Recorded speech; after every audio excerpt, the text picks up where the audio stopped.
So today as we gather, thank you. Today as we gather to hear a message, wanted to tell you a couple of things before we start.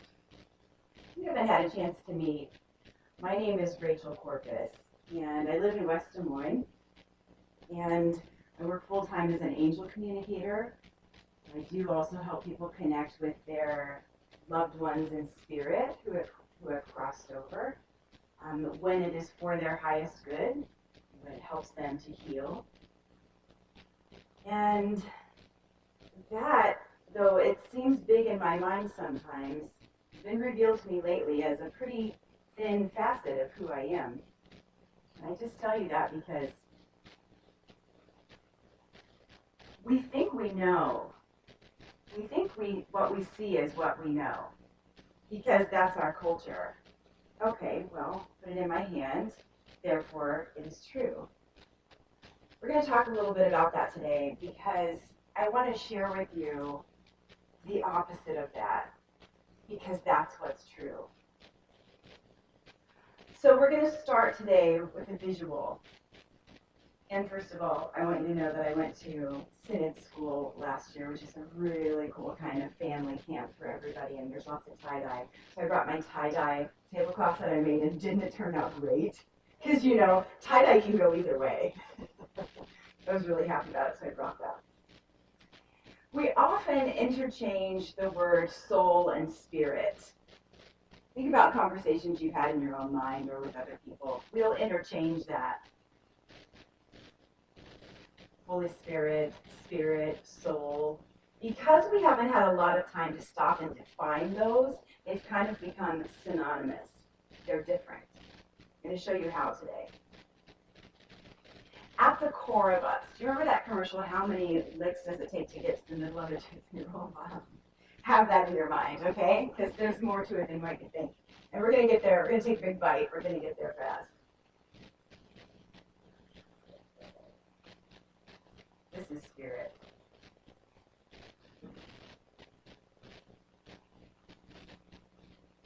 This is our visual for spirit. This is God. This is creator. This is universe. This is source. This is that loving entity that created you and lives in you. Why did I choose water? Because we are 70% water, is that right? So we already get it on some level. Here's the thing. This doesn't change. Creator never changes. No matter what happens to you, no matter what happens around you, this is unchanging. This is your soul.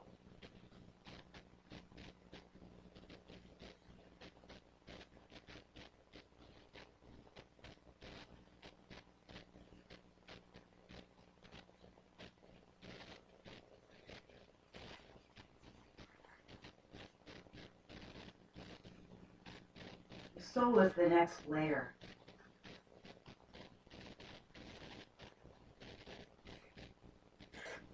The soul is changing. The soul does change.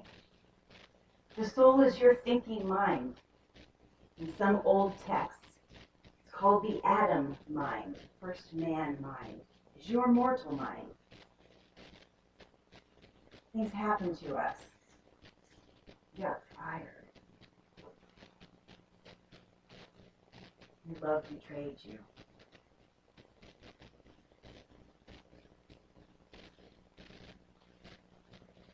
You had a baby. Sale at the grocery store.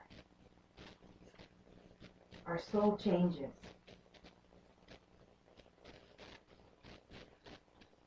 You choose a place of wonder when you learn about spirituality.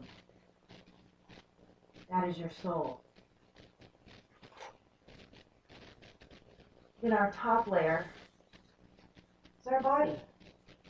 Now we know our body changes.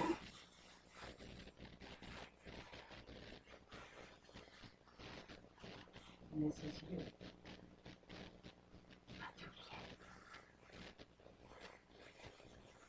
This is your body. Sometimes things happen to our body. Someone hurts us. We have an accident. That affects our soul. Ouch. I want to remember that. Take that off. Ugh. Affects our soul. Because what affects our soul allows us to broaden our perspective as we grow for ourselves and as we connect to other people. All of this stuff that happens to our soul allows us to say, I don't know what it feels like to be you, but I know what my hurting feels like, and I'll sit by you. All of this stuff on our soul triggers us so that we can decide when we see something that's inhumane or unjust or does not fit with our very own moral compass, we can ask, what do I do about that? But we must remember that through all of this, God does not change. This is not permission for you to go out and do something that harms others. In fact, if we're making decisions that hurt others, that is not of God. That is not us living into our core, which is this unchanging divine creator. I want you to think for a second about a newly created ladybug. So little that it doesn't even have spots yet. And could you put that picture of the window up that I sent you? Okay. So this ladybug lived his whole life in kind of an alcove in a bedroom. And the ladybug was very satisfied with everything that was happening around him. The ladybug loved the fibers of the carpet and how they tickled his underbelly and kept him warm when needed. The ladybug had a sense of rhythm when the air conditioner or the heater would turn on. The ladybug would feel the vibrations in the floor. He didn't know what that was because he was just right there. But he got used to these things. That was the ladybug's world. But the best part of the ladybug's world was, this was his view. And every day he would look out that window and he would see these leaves and they would dance and they would seem to talk to him. And once in a while, a strange flying object would go by. Or he'd hear something somewhere and he didn't know, but it was laughter and it was singing. He'd hear thunks and clunks of probably car doors, but he had no idea because this was his world. All of this, just this. And then one day, he got really itchy. Really, really itchy. As he moved, a little wing popped out. Another one popped out. At the same time, the air conditioner turned on, and it lifted that little guy right up. He realized he could fly. And when he went up to this window, he always dreamt of visiting the window. Someday I will go to the window. He finally gets to the window, and he looks down, and he sees that what he thought was just this shape of beautiful green things actually had a trunk. It was brown, and it went down into the ground, and it flooded into other things that were green. And the thunk of the car door, he realized, oh, that's what that is. Oh, and there's large things over there, and they're singing, and they're throwing something around. What is that? He realized that there was more to what he could see than what he had been shown.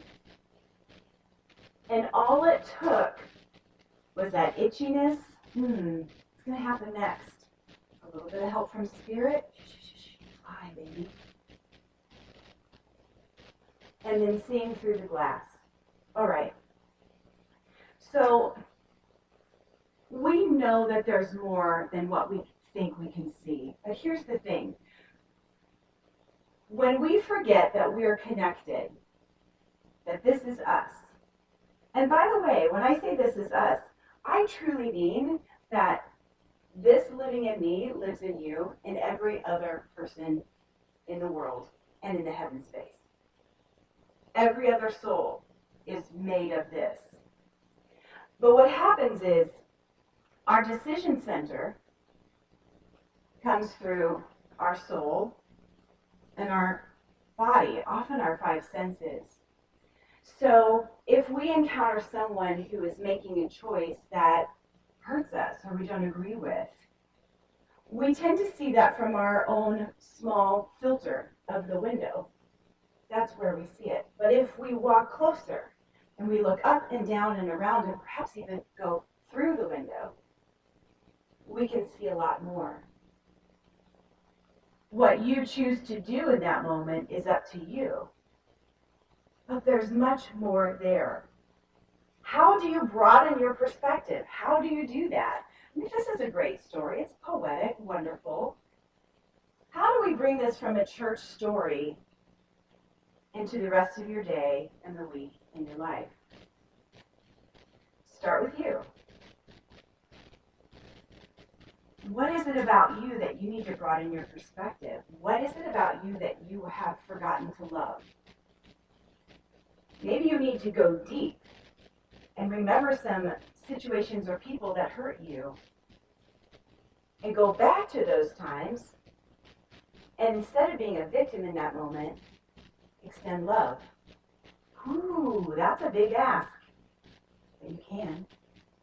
But you can. Because you have strength. You are made of God. All things are possible through God. And once you start to do that work, sometimes without even your knowing, that perspective begins to broaden and broaden and broaden, because as you love yourself more, you start to change the lens at how you look at the rest of the world.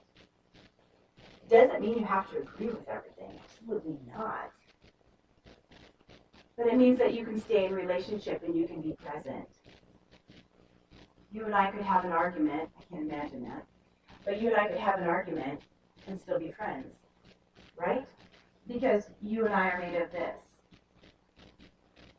We don't have to rely on soul, thinking mind. We don't have to rely on body. To go back to this. In my own life, it's really weird, the work that I do as an angel communicator. It's really weird. People say, how do you do that? When did you know you could do that?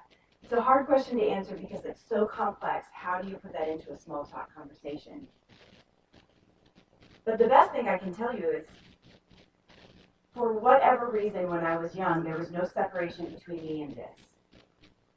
I didn't know any different. As I grew up, realizing that I was the weird kid and could see spirit, well, then all of these things started to add to my soul, which caused me to close up.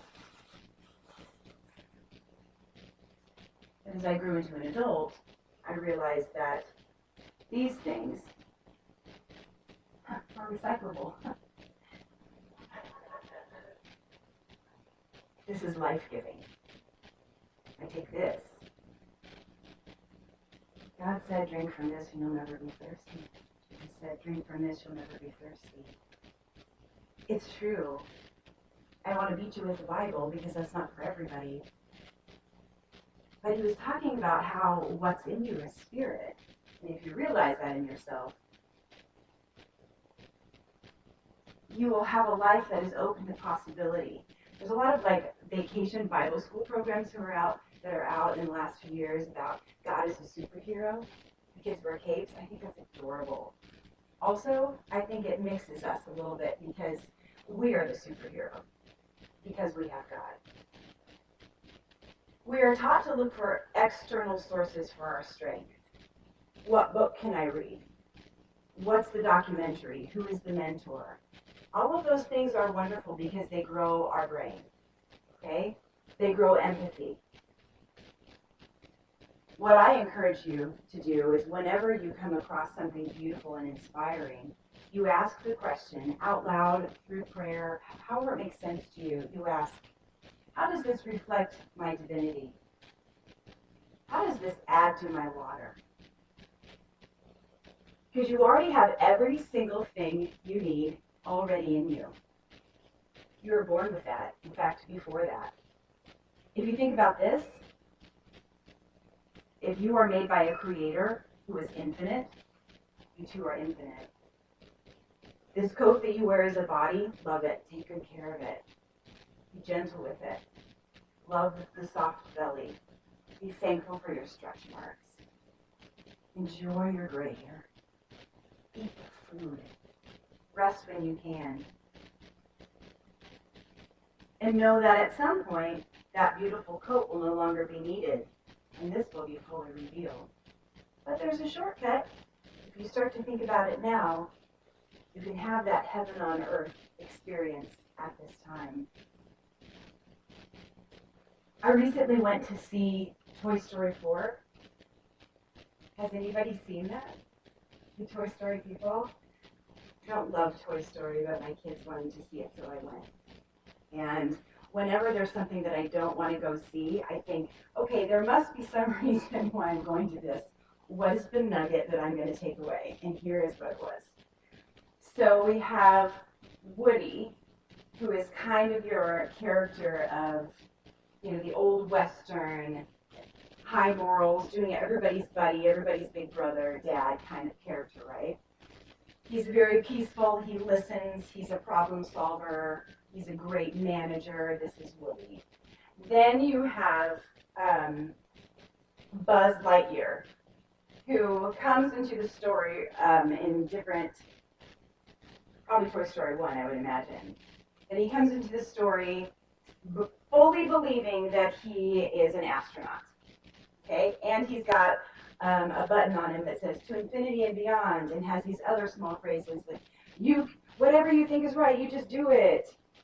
Okay, so Woody is about to make a pretty hard choice, and Buzz is confused by it. Buzz says, "How do you know?" And Woody says, "Well, there's that still small voice." Where does that come from? It comes from acknowledging this. He said, "There's a still small voice that I listen to. Have you heard it too?" Buzz says, "Well, I haven't heard any still small voice." So later on in the movie, Buzz has to truly be a hero, and he doesn't know what to do, so he pushes his own button, and he starts to hear messages, "Go that way, you can do it, to infinity and beyond." And he says, "Oh, that's the voice. That must be the still strong voice." But it wasn't, it was external. And by the end of the movie, Buzz Lightyear had shifted and realized, oh, I had it in me all along. He got rid of the external messages and he realized, oh, they were inside. Because he was able to take this and this, love them, but not rely totally on them, and connect to this. Eric Butterworth, the author Eric Butterworth, who's one of our great Unity teachers, writes about how Jesus created a window between man and God. So I want you to imagine any barrier that makes sense to you, whether that is a brick wall or it could even be a beautifully ornate stained glass window. It could be a heavy curtain, something like that. But you're on one side and God is on the other. And Eric Butterworth writes that one of the purposes that God did was he cut out a window. And he brought people to the window so that they could see infinity. So all of this out here, okay, worried about my bills. I don't feel well. I'm worried about my children. I'm worried about what's happening in the world. All of this stuff that feels like it's happening around us. All of this stuff.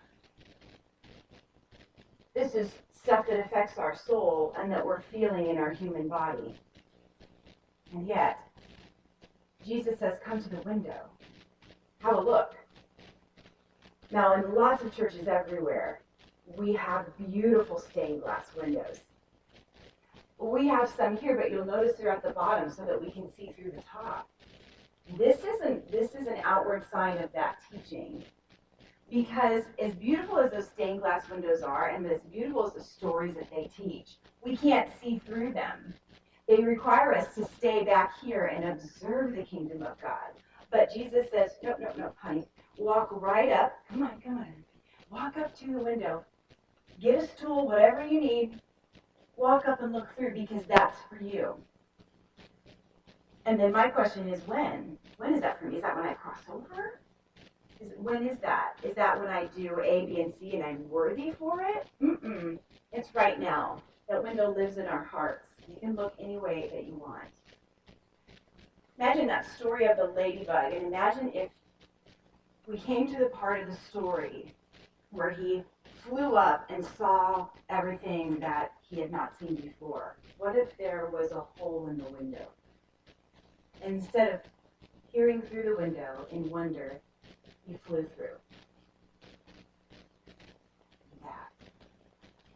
Be that beautiful ladybug, because this kingdom, and when I say kingdom, I mean you. It's for now. It's not for later. It's not for tomorrow. It's actually happening right now. And Jesus allows us that window because sometimes we get stuck in us versus them. Sometimes we get stuck, I'm here, I can't go there. The window is meant to open that up. I would even go further to say that this window has no screen. It has no window. It can be as big as you want. And you can decide to observe it until you're ready to walk through. You can be the ladybug, you can fly through. But know that every one of you is built the same. You're all spirit. This is in all of us. And there is nothing between you and spirit. There's no wall. Only a window.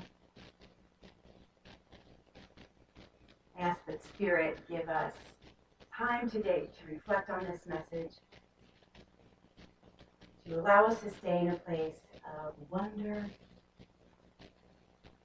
and to ask us for more questions. How will we use this, and to give us clarity? And so it is.